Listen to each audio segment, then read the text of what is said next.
Welcome to Behind the Book. I'm Christian Tessman, and today we're discussing The Devil in the White City. For those who don't know, Erik Larson, author of the book, took an indirect path to the point where he is today. Instead of becoming an English major at the University of Pennsylvania, he spent more time in history classes and looked at becoming a law student. Larson took several jobs in publishing and later in journalism, however, including a job for the Wall Street Journal, which forever changed his career focus from history to writing. In 1999, Larson finished his breakout novel, Isaac Storm, and soon set his mind on writing historical nonfiction pieces. In an interview with Robert Birnbaum, Larson expressed how, upon finding the story of Dr. Holmes and his actions at the Chicago World Fair, what really caught his eye about the story was a combination of the White City and the dark actions going on behind the scenes. Larson's experience as a journalist, however, were his strongest asset in writing The Devil in the White City. The story of H.H. Holmes, while known, is not a common topic covered in courses on history or crime. The details of Holmes' life are also hard to come by an absolute historical fact. Larson's ability to find this information is no doubt a result of his work as a journalist and a need to interview people and dig deep for the facts. A little bit more background on the Chicago World Fair. The Chicago World Fair, or more commonly known as the World's Columbian Exposition, was a world fair that took place in the summer of 1893 in Chicago, Illinois. Designed to commemorate both the 400th anniversary of the landing of Christopher Columbus in the Americas, as well as to show American resiliency in the face of the 1871 Great Chicago Fire, the fair attracted millions of people over its 6-month lifespan. The fair saw the introduction of inventions such as the zipper, spray paint, juicy fruit gum, the dishwasher, the Ferris wheel, and many others. This long time period over which the fair was open, coupled with the insanity of trying to put it all together within a few years, gave Larson a multitude of options to explore in regards to storylines. His penchant for seeking out the most thrilling stories possible while maintaining their factual integrity leads Larson to pick out the most harrowing people and to describe events from multiple viewpoints. Now, over to Joe for thinking about themes. Hi, this is Joe Shangraw with Thinking About Themes. Today we're looking at Devil in the White City by Erik Larson. And this book was really interesting because it more follows two different stories. One of Daniel Burnham, the architect of Chicago's World Fair, and then another of H.H. Holmes, who's the serial killer at the fair. So, in the part about Burnham, Larson follows his struggles in the construction of the fair, like the poor working conditions, the time constraint. He only had 2 years to put this together, and the conditions of the city at the time. It was really polluted, industrial, and dirty. It was known as like the Dark City, and he's really focuses on the theme of Burnham trying to build his own legacy by making the city great and making this beautiful fair.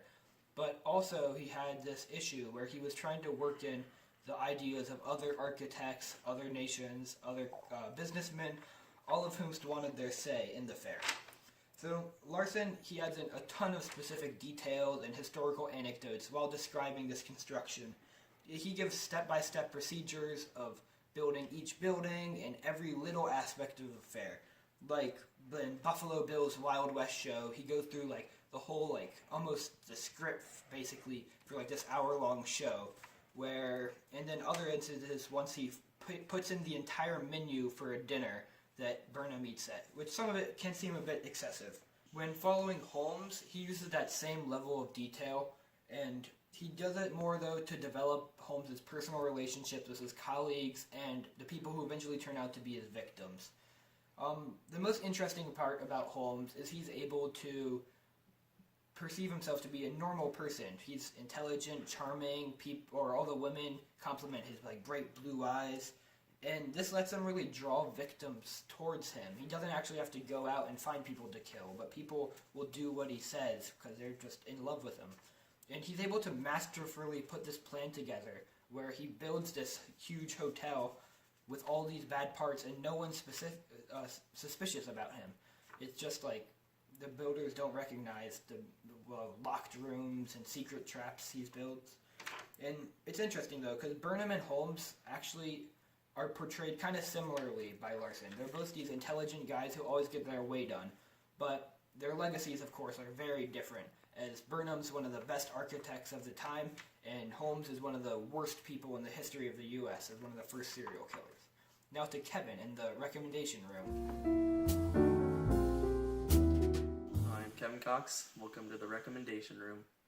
So I found Devil in the White City to be intriguing in both storylines. The architectural design and strategic planning of Burnham to finish the fair on time, as well as Holmes' attention to detail and lackadaisical approach to his murders. Overall, Larson writes an effective, true crime historical book that is essentially two stories, Burnham's and Holmes. Although the two main characters' stories are occurring during the same event, the Chicago World's Fair, their stories never intertwine, nor do the characters ever meet.